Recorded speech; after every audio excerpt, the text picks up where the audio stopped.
আসসালামু আলাইকুম। সহজ ইতালিয়ান বেসিক কোর্সের সাপ্লিমেন্টারি ক্লাসে আপনাদের স্বাগতম। আশা করি আপনারা সবাই ভালো আছেন, সুস্থ আছেন। আগের দিন আমরা আলোচনা করেছিলাম ইতালিয়ান আর্টিকল নিয়ে, বিশেষ করে নির্দিষ্ট আর্টিকল নিয়ে। আজকে আমরা ইনশাআল্লাহ আলোচনা করব অনির্দিষ্ট আর্টিকল নিয়ে। আসুন ইনশাআল্লাহ শুরু করা যাক। শুরুতেই আমরা গত ক্লাসটা আরেকবার একটু দেখে নেই। গত ক্লাসে আমরা দেখেছিলাম নির্দিষ্ট আর্টিকল, অর্থাৎ যদি মহিলাবাচক হয় তাহলে শুরু হবে লা দিয়ে। তাহলে কি হবে? লা কাজা। কিন্তু সেটা যদি স্বরবর্ণ দিয়ে শুরু হয়, লা এর আ বাদ গিয়ে হয়ে যাবে ল। তাহলে কি হবে? লাক্কোয়া। আর বহুবচন উভয় ক্ষেত্রেই হবে লে। তাহলে কি হবে? লে কাজে লে আক্কোয়ে। পুরুষবাচক শব্দের ক্ষেত্রে তাহলে কি হবে? পুরুষবাচক শব্দের ক্ষেত্রে হবে ইল। যেমন ইল লিব্রো, ইল কানে। আর বহুবচন ইল এর বহুবচন হচ্ছে ই। তাহলে কি হবে? ই লিব্রি ই কানি। পুরুষবাচক শব্দ যদি উচ্চারণে কঠিন হয় তাহলে কি হবে?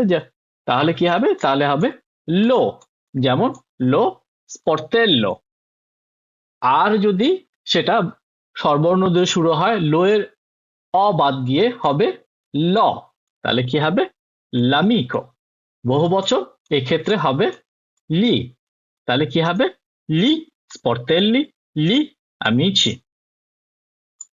এখন আমরা দেখব অনির্দিষ্ট আর্টিকল, অর্থাৎ কোনো ব্যক্তি, বস্তু বা কোনো নামকে যদি আমরা নির্দিষ্ট করতে না চাই। আমরা যদি বলি যে আমাকে একটা কলম দেওয়া যাবে কি, এখানে একটি কলমের একটি হচ্ছে অনির্দিষ্ট আর্টিকল। অনির্দিষ্ট আর্টিকল পুরুষবাচক শব্দের ক্ষেত্রে হয় উন, অর্থাৎ এক। যেমন উন লাবোরো, একটি কাজ। উন পেরমেসো, একটি পারমিট। উন ডকুমেন্টো, একটি কাগজ। কিন্তু পুরুষবাচক শব্দ যদি কঠিন হয় তাহলে কি হবে? উনো। যেমন উনো স্পর্তেল্লো, উনো স্টুডেন্তে, উনো স্কন্ত্রিনো। অর্থাৎ নির্দিষ্ট আর্টিকেলের ক্ষেত্রে যেখানে লো বসতো সেখানেই হবে উনো, যখন অনির্দিষ্ট হবে। এখন প্রশ্ন হচ্ছে, পুরুষবাচক শব্দের ক্ষেত্রে যদি তা স্বরবর্ণ দিয়ে শুরু হয়, আমরা কেন অ্যাপোস্ট্রফি ব্যবহার করি না? উনের সঙ্গে কেন অ্যাপোস্ট্রফি ব্যবহার করি না?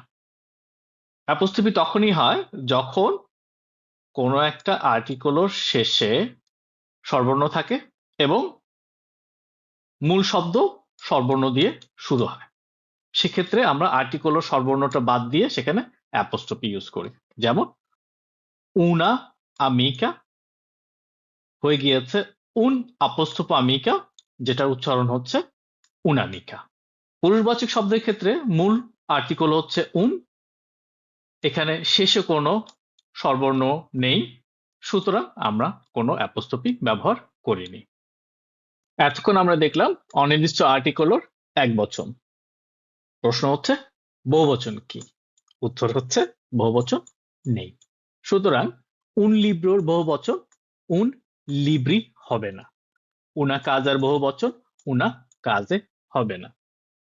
আমি যদি বলতে চাই আমার একটি বাড়ি আছে, আমি বলতে পারি অ উনা কাজা।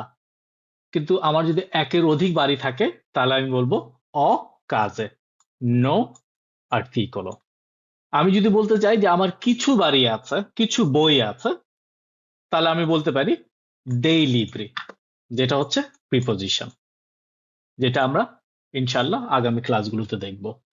তাহলে সংক্ষেপে বলতে গেলে স্ত্রীবাচক বা মহিলাবাচক শব্দের ক্ষেত্রে আর্টিকেল হচ্ছে উনা।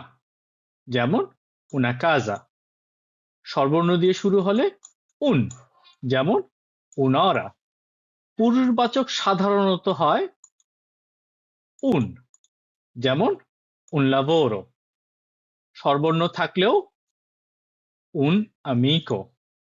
পুরুষবাচক যদি কঠিন হয় তাহলে হবে uno। যেমন uno sportello, uno scrontino।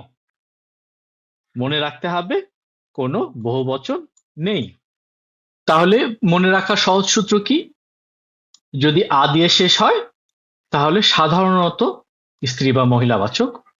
যেমন ফেরমাতা, কাজা, স্ট্রাদা। এক্ষেত্রেগুলোতে আর্টিকেলও হবে হয় লা অথবা উনা। স্বরবর্ণ হলে লাউতুবুস, লুফিচ্ছো, উনরা। শুধুমাত্র পুরুষবাচক শব্দ স্বরবর্ণ দিয়ে শুরু হলে উন। পুরুষবাচক শব্দ যদি কঠিন হয় তাহলে কি হবে? লো অথবা উনো। কখন?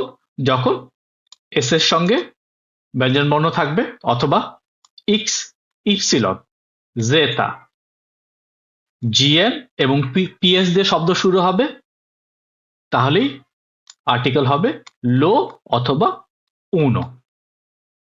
নির্দিষ্ট আর্টিকেলের ক্ষেত্রে বহুবচন হচ্ছে ই, স্বরবর্ণ দিয়ে বা কঠিন হলে লি, কিন্তু অনির্দিষ্টে কোনো বহুবচন নেই। আমাদের আর্টিকুলার লেসন এখানেই শেষ।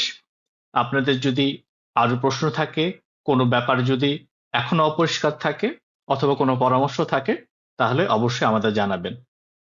ভালো থাকবেন, সুস্থ থাকবেন এবং অনেক বেশি বেশি প্র্যাকটিস করবেন। আল্লাহ হাফেজ।